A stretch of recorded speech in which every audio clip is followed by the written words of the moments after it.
This is a good looking cookie. Oh, it is. I like it. Let me give it a try. Oh my God. Okay, here I go. I don't want to toot my own horn on camera, but oh my Lord. Oh, I do. Oh, yeah.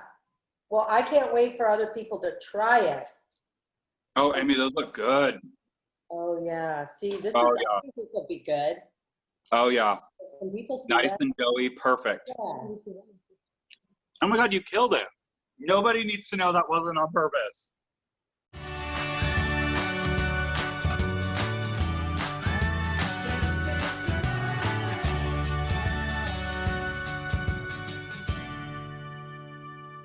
Well, hi, I'm Amy Roloff, and I'm in Amy Roloff's little kitchen, which is actually my kitchen in my house. So anyway, I have invited Alex Wilson to join me in his kitchen, and I'm in mine, to share with me one of his cookie recipes that, from my understanding, is a classic cookie recipe that's very versatile. But Alex Wilson owns a bakery in Sherwood, which is absolutely fabulous. It's called Hungry Heroes. And I just really want to hear more about his story. I want to share it with all of you because he does tremendous. Not only does he have a love of baking and all of those scrumptious, delicious little desserts and cookies and everything like that, but he also gives back so much, not only to the community, but to other charities, and especially with the quarantine thing going on, I'm going to have him share a little bit what he's been doing with that. So, Alex, welcome to my little kitchen. Hi, Amy. How's it going? Good. How are you? Super excited. Ready to make some cookies. Yeah, it feels so weird because I've been at your kitchen, but seeing you now and here and all this other stuff. So thank you so very much for joining me. I'm so excited. Of course. It's an absolute thrill for me to cook with other people who probably know a whole lot more than I do, especially the reason why things work. So I'm excited to make this classic cookie recipe, and I think that you had mentioned before that it's very versatile and stuff. So yes. Yeah, we can get going, and as we make it, we can talk along the way, because I really want people to hear a little bit more about your story, what got you interested in the love of baking and all of that, and then just, you know, things that you do from baking, meaning Absolutely. How much you give back, how much you participated, and stuff like that. So what do we do? All right, first thing we're gonna do is take our butter. I see you've got everything scaled out like a professional chef. I love it. I do. Wait a minute, where did my butter go? Oh my God. You just get right on the front. It's behind a bowl. Oh dear. It's too soft, so I put it in the fridge, and now it's too hard. Hang on. That's okay. You can scrape it into your mixing bowl, and if you turn the mixer on, the friction from it moving around will make it warm up. Okay, that's what I thought. Oh.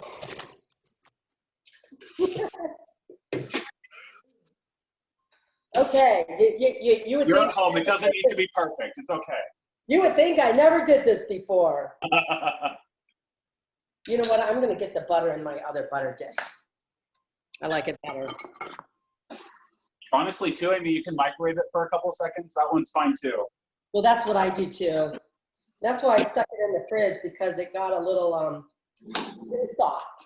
Yeah. Okay, so we're going to cream it? Yep, butters and sugars. You're going to put both in the bowl, and we're going to give it a cream for about 5 minutes. Okay. Here's those brown sugar. Hey, you know what? I really want to know why the KitchenAid mixer squeals too much. You know, I have no idea. Mine does that, too. I think it's just a lot of abuse. They get used a lot. Or some of the stress that it's going through. One thing I want to know, Alex, for people, so you're going to cream it for about 5 minutes. You can turn it on to a medium-high speed to start so it doesn't fly out everywhere. Why is it important to have room temperature and soft butter? Things that are room temperature are going to combine a little bit easier. If you try to add eggs to cold butter, all it's going to do is kind of curdle, and you're going to see like little balls of butter, and it's never going to fully combine. And then when you go to bake it, your cookie's just going to go bleh, and mush out. It's going to have little pockets of butter in it, and you don't Well, want this that. way it incorporates a little bit more into Yeah. the whole cookie instead of being separate ingredients. Exactly. You want it cohesive. And that's why we wanted room temperature egg too, right? Exactly, yeah. All ingredients room temperature. Anything out of the fridge, take it out. Like your eggs, I don't leave mine out all day. So if you want to take them out and you need the room temp, you can actually pop them in warm water. In 5 minutes, you'll have perfectly room temp eggs. Well, that's what I do too. Right now, because I already cracked my egg, because I forgot about room temperature butter, you would think I never made cookies before. It's kind of crazy. So I have my hand kind of warming it up. And honestly, you can go ahead. I'm not turning my mixer on because I want to be able to hear you, but if you turn your mixer on, let it mix for about 5 minutes. Yeah. You're going to put the eggs and the extract in after that, and then we're going to mix it for another 2 minutes. So go ahead and let the butter and sugar start creaming. Okay, I'm going to do the same because I already did it. Whoa, we're whipping it up, people. Start at a low speed so it doesn't fly out everywhere. Oh, no, mine didn't. I think my butter was a little hard, people. But I think, Alex, I think that's one of the key things when you're baking. It's probably a little more important to have things at more of an accurate temperature or something like that, because 100%, yeah. Impact and affect what you're making when it comes to breads, cakes, pastries, even cookies, you know. Everything, yeah. It's what's going to separate just making cookies at home and not really knowing what you're doing to getting a more professional, like a baker's cookie. Yeah. Definitely. Yeah. Okay. I can't hear you too well when my mixer's on, Amy. I don't know. Yours sounds pretty good. I can still hear you. I'm afraid.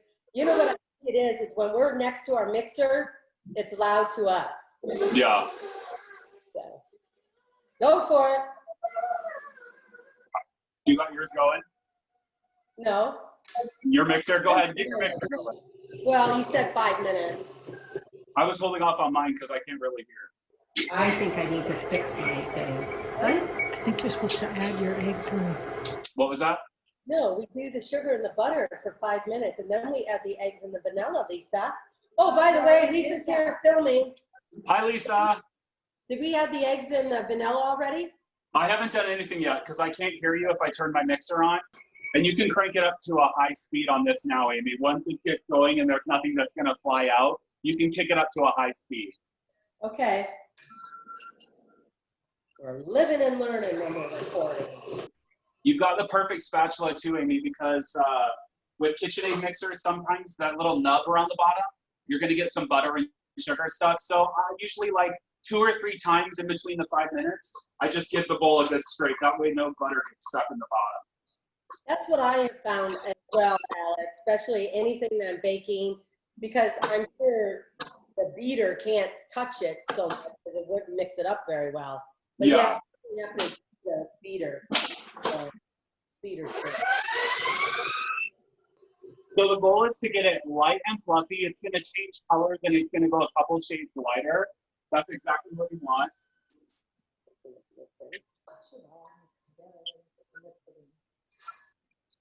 Yeah, this could be a lot more fluffier. Okay, people, I didn't have soft enough butter. Number 1 rule. That is very important.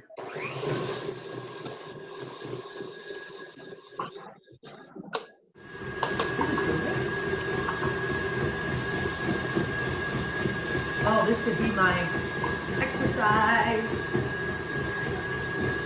I better do exercise because I'll probably be eating all these cookies. Yikes! But you know what? What is life without a cookie? You do what I do in the kitchen. I play loud music and do a lot of dancing while I'm working. What? Keeps it fun. Oh, yes, absolutely.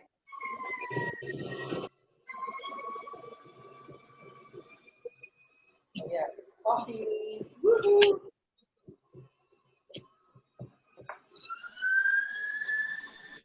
Yes, people, number 1, make sure your butter is soft. How's your butter and sugar looking? What? How's it looking?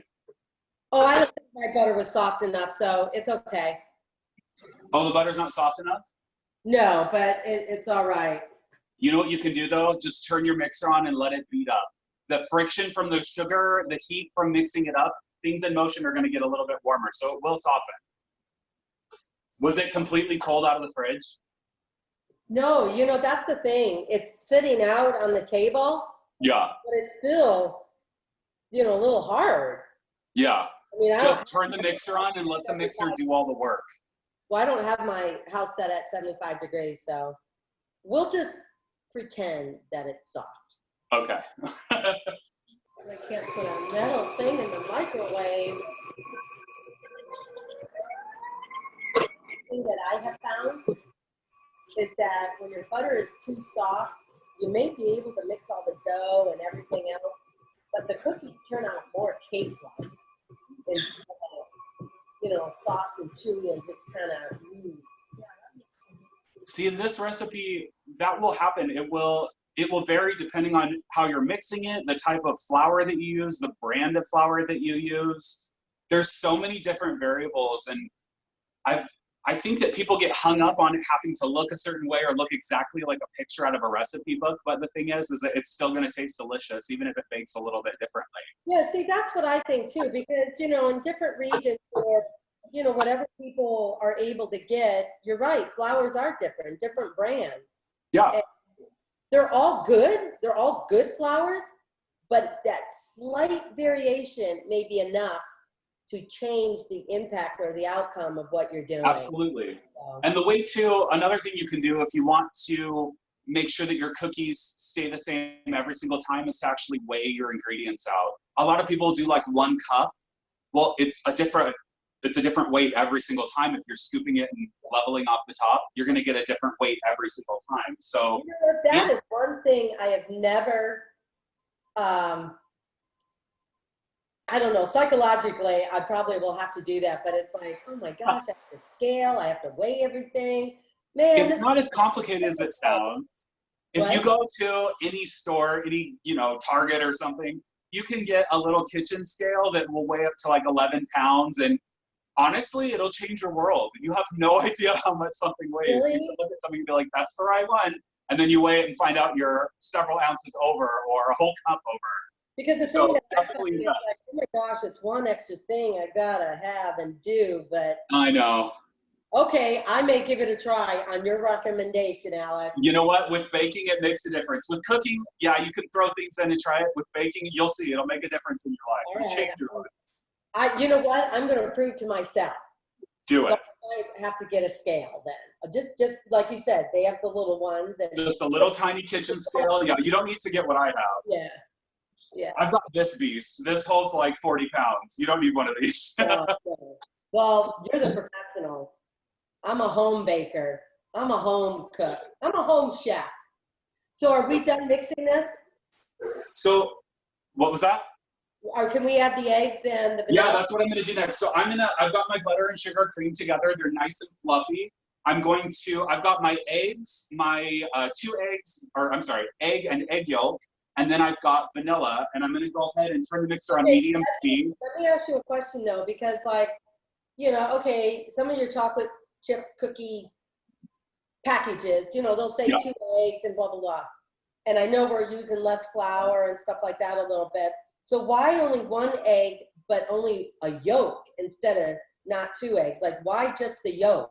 A yolk adds extra fat, and fat is good. Fat means flavor. Fat means chewiness. I'm actually doing a double recipe because my mixer's a little bit bigger, so I've got 4 in here, but yeah, that's all it is. It's just, instead of adding extra butter, it's just another way to add a little bit of fat. And you don't need the white in there. The white kind of binds everything together and adds a little bit of air. You don't need that. All we want is fat. We want it to be nice and, you know, a nice gooey center on that cookie. Now that you mentioned it, yeah, the extra egg yolk, the creaminess, the more the fat, and it just kind of makes the cookie richer. Richer, that's a good word for it. Do you have a professional mixer? I do. I've got I have a 20 quart that's behind me. It's huge. Like, no, but the red one that you have right there. This one I've got here is just my standard KitchenAid. This is just a 6 quart. Okay. Because there's that professional one I just got. I'm so excited. Okay, here we go. Egg and vanilla. See, I So like. Amy, with the mixer on medium speed, get the egg in there, and then as soon as the egg looks like it's combined, you want to give the bowl a scrape. So stop the mixer and give it a good scrape. So if we can't hear him, what it is get the egg yolk and the vanilla incorporated, and if you need to scrape it down to the side, that's what this is for. Okay, I think my sugar and butter are doing a little better.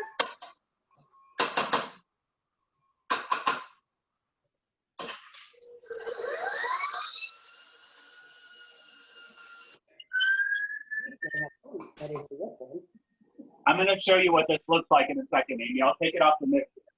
Oh, everyone, if you don't know, Lisa is behind the scenes on another camera. So hi, Lisa. Amy, another thing that changes cookies too is your mixing method. If you wanted to melt down the butter and combine everything by hand with a wooden spoon, you can do that too. That's going to mean a flatter cookie. It's going to have a little bit less body to it, and it'll spread a little bit more because you're not working it with a mixer. You're not developing all that air in the butter and the eggs, and you're not developing a ton of gluten in that flour. So you'll end up getting a thinner, crispier cookie. That is the key thing, the gluten. I have heard that so many times. It's very important to incorporate that gluten in the flour when you're making bread or rolling out the pastries or pastry puff or puff pastry or whatever it is. Yep. That is key. Sometimes when I'm lazy and I just want to do this at home, hand mixing a cookie is perfectly fine. Everyone thinks you have to do it with a mixer, and you don't. You can do everything by hand. Just make sure your ingredients are nice and soft so it combines easily. Okay, what's next, Alex? You got the eggs and vanilla mixed in? I do. This is what it looks like. Okay. Nice and cohesive. Mine is a little bit more, well, to do a double batch too. There's mine. It looks like peanut butter. Perfect. That's exactly, I'm going to describe it like that from now on. Peanut butter. That's perfect.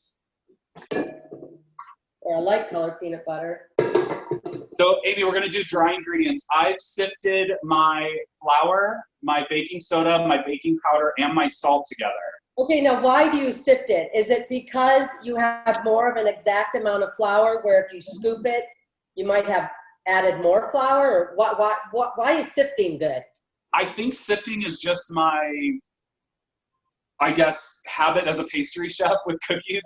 You don't necessarily have to. It just helps avoid any lumps in the flour. Okay. We're going to beat the heck out of it, so it's not going to really matter if it's sifted or not. It just makes the mixing a little bit easier. It's not required. It's not necessary for. Because the other thing that I heard from, because I watch so many other things, it's best when you're measuring flour, especially if you don't have a scale, it's better to scoop it into your measuring thing. You're exactly right. Yeah, scoop it into there. Like this type of thing, and just, scooping it. It's better to spoon it in, I guess. Yeah. Do you ever watch Barefoot Contessa? Oh my God, Ina? Oh my God, I'm obsessed. I'm obsessed with her. If I could ever meet her, you're gonna see me break down. Yeah. I want to get an Ina Garten tattattoo on my arm. That's how much I love her. I really like Ina. You see how she scoops it though, right? I like Ina because she's not simple. She is simple, classic, approachable. Yes. Baking and simple elegance. That's what it is. It still feels special. Yeah, it's not just a plain, boring. I don't know how she does it. She can make meatloaf look extravagant, beautiful, But the thing is, she doesn't overdo it. She doesn't add all this stuff trying to make it right more than it is. To me, it's just simple elegance. Okay, we went off track. Oh, sorry. Take your flour, Amy, and you can mix it in. I'm going to do mine by hand, but you just sprinkle it over the butter. Okay, I'm going to add in my baking soda and my salt. Just going to mix it around here a little bit. Okay, well, I am going to probably just, I can mix it by hand. Whoa. gonna try and get all my sugar off the because we want all that sweetness, people. Okay. That's one thing I think when people don't do that, I think they just leave so much left on the beater. Like, no, you got to get it all off. Okay. Let's put this down. This. And I'm just gonna. So Amy, I mixed mine by hand. It still looks like peanut butter. Okay, wait a minute. I'm a little behind here. And you can use the mixer too if you want, Amy. This is I'm just doing this so I can hear you a little bit better over my mixer. I am going to use my little stool here because this counter is not as low. It's not as low as my kitchen. Probably like an inch, maybe two. I tell you, it's a huge difference. It might just be an inch. Okay, all my flour is not quite incorporated. Hang on, people. It doesn't look like it's going to incorporate, but I promise it will. If you use the flat side of the spatula and kind of mash the flour into the butter and sugar, it incorporates just a little bit better. Now, can you over mix cookie dough? You know, if I was doing this in the mixer and I left it going for a couple minutes, yeah, it would overmix. It would develop the gluten a little bit too much. And what'll happen is your cookies won't spread in the oven. They'll kind of stay like little meatballs. And then what happens is they might bake on the outside really nice, but then be like a raw dough center, not slightly underbaked like every cookie should be, but a raw dough center. You don't want that. Okay, so over mixing, that's what can happen. Exactly. I did that a couple of times. Or too much flour. You can also adjust your flour. This amount of flour will make a nice flat cookie. So your cookie is almost like a little dome. A little bit, yeah. Because it doesn't spread. I've got a really cool trick for you though too. One trick we do in our bakery when the cookies come out of the oven, I'm going to show it to you. Okay. Oh, do you put a toothpick in it and let the air out? No. Okay, I think I'm done here. Peanut butter texture? Almost. I really seriously don't think I did my butter right, but we're going to go with it. You know what? You're not selling them. You're eating them at home, so it's okay. Yeah. Well, the thing is, I just really want people to know, though, baking is a lot different than cooking. And your room temperature, even though you might have your butter out, it may not be as soft as it needs to be. Right. So you've got to be careful of that and maybe just zap it in the microwave just for like 10 seconds, just to get it that just a little bit more soft. And I think the cookies, because that's what I've had to do. Because You know I've had what you can do too is if you have like a glass bowl or a Pyrex or something like that, or a cup, you can put hot water in it, microwave it for a second, pour the water out, and then set it over the butter on the counter or on a sheet tray, and it'll bring the temperature of the butter up right where you need it within probably about 15 minutes. Okay. So if you're not prepared, or you can set the butter in a warm spot in your kitchen an hour or so before you need to use it. And honestly, Amy, with this cookie recipe, you can melt this butter down and mix your sugars into melted butter. And it will be totally fine. And it doesn't impact it as much as you think. No, especially if you mix in the flour a little bit extra, maybe give it an extra 10 or so seconds if you're doing it on the mixer. You'll develop a little bit more gluten and your cookie will stay nice and tight. That looks good. Here's my cookie dough. It's looking good. I forgot the spoon and used my hands to like. That's all right. You know, kind of in there. Are you ready for mixed in? But like I said, I kind of messed up on the butter. I didn't have it as soft as I would have liked. Okay.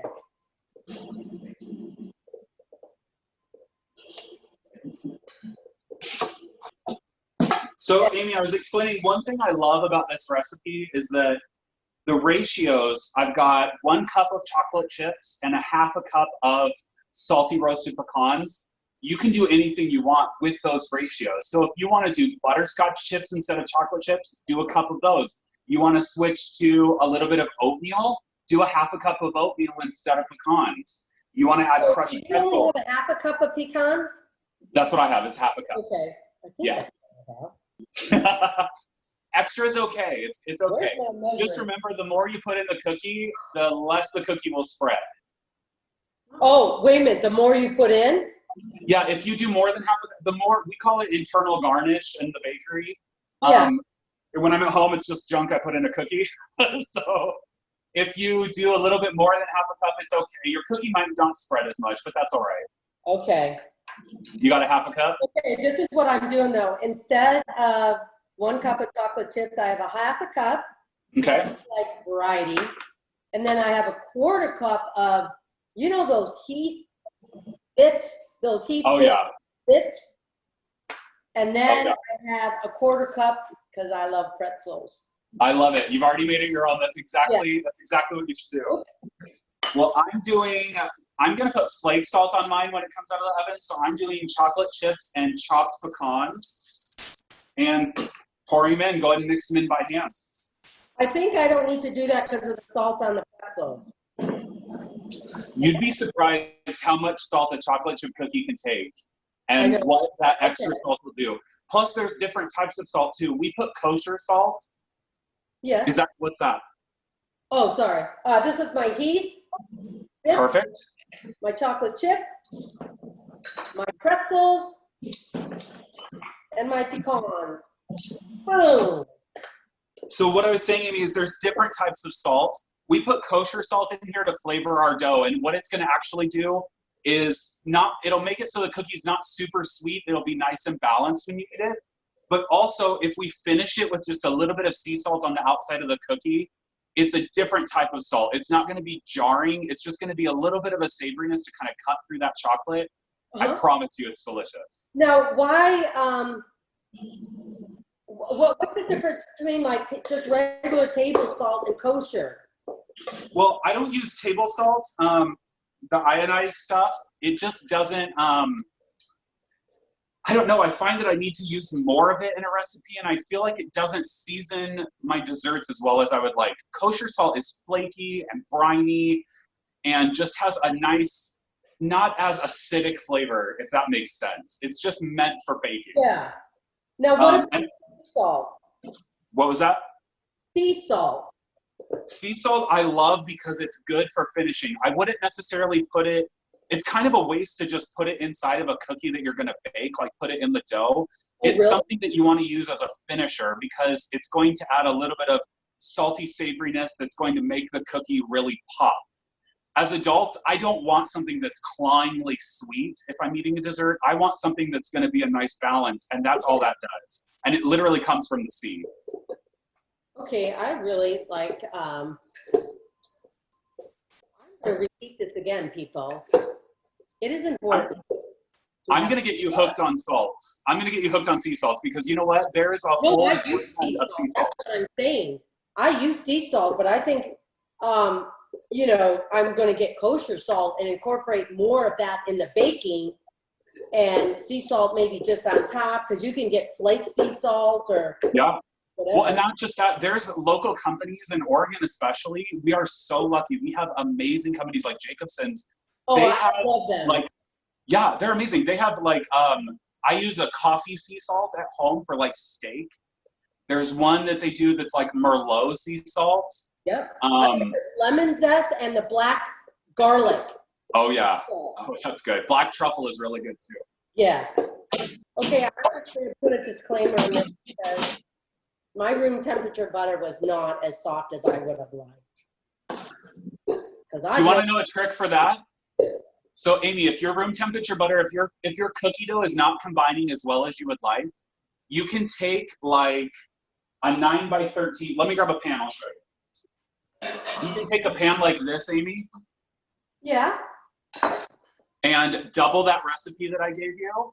And you can actually press this into a pan and bake it into a cookie bar instead, if your butter didn't get combined as much as you would like. And wouldn't that be great to do that and then put ice cream on top, drizzle with chocolate syrup or caramel or something like that? Yeah, it'd be a quick blondie.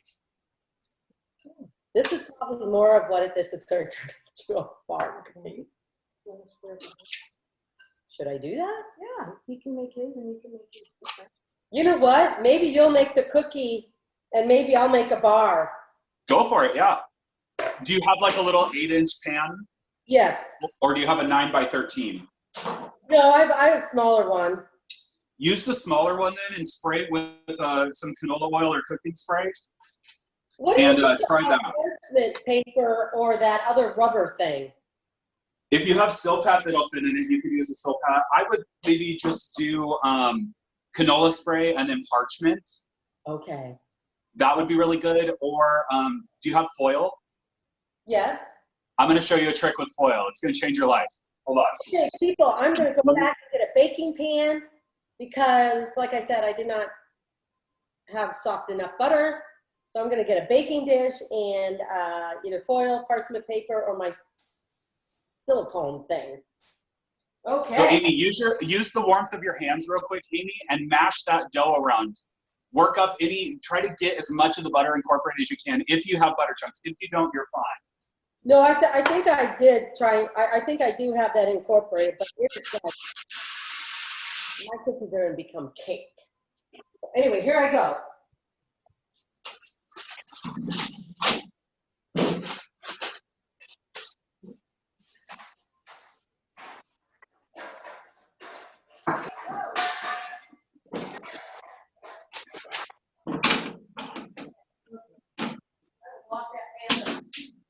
Here I go.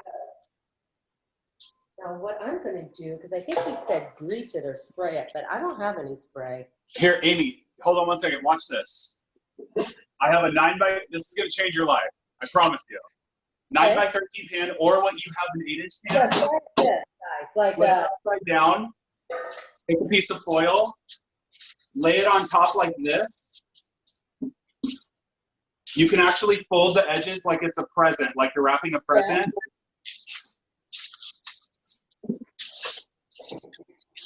You want to shape the foil to the pan, and then if you slide it off and flip it back over, you got the shape of a pan. Okay, I heard that. I'm back, people. I'll show you again. No, that's great. No, that is a good Look at trick. that. Well, isn't that amazing? Like, why didn't I think of that?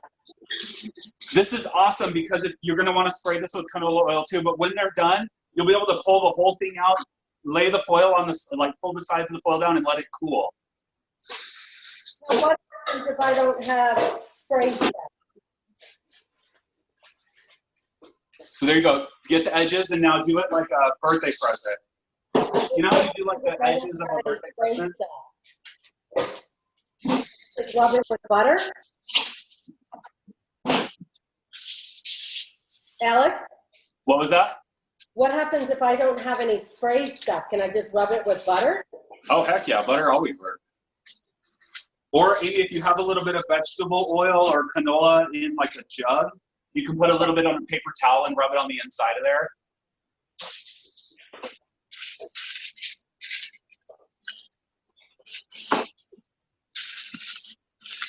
Okay, people. One thing I like about baking is when you can find modifiers. Because what this is about, Alex is going to make a great cookie. I'm trying to fix my mistake. I love the idea of calling it a tray cookie. Yeah, we're making a pan cookie. This will be good, I think. I think it's going to be delicious. This kind of reminds me of like Blondie. Yeah, exactly. Okay, well, once we get this in the oven, we're going to hear more about your story, Alex. Sounds good. I'll be able to move my phone and hear a little bit better. While you're pressing yours into the pan, I'm going to go ahead and scoop out a few more. Oh, and Amy, if you get your fingers wet, a little bit of water on your hands, that'll help you press the dough in and it won't stick to you. Okay.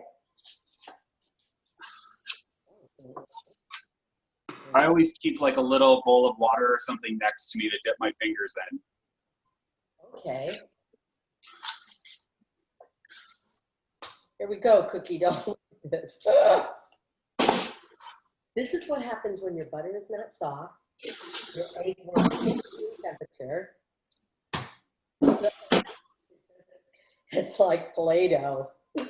That's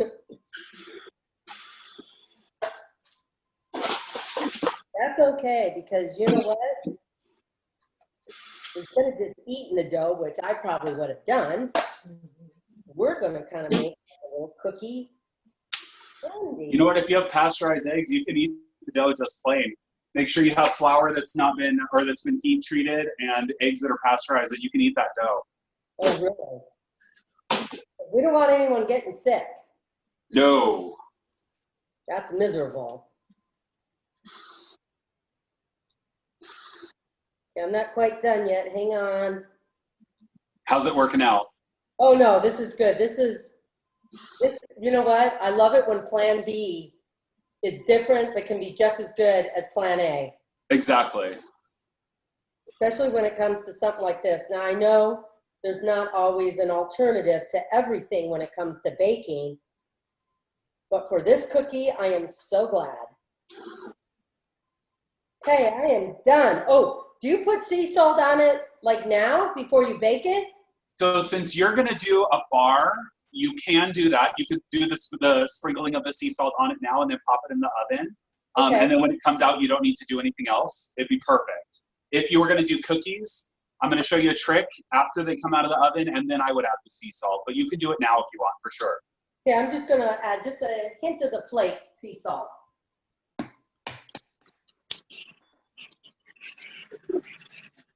Oh, yeah, this is good.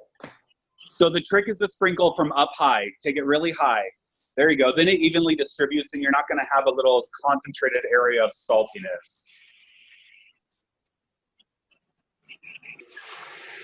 Okay, I think that's enough. I'm putting it in the oven, Alex. Here I go. Perfect. How many minutes should I do this? Ooh, for that guy, probably about 20, 24 minutes. You want them to be slightly underbaked, though. You want them to taste kind of gooey. Yeah. So when you put if you poke a knife into it or a toothpick, it will come out a little gunky. You'll have a little bit of stuff on there. Sure. So about 20 minutes? Yeah, that should do it. Like Everyone's oven's a little bit different, so we'll this is a see. new oven for me, so I'm zoned in on what it does. Yeah.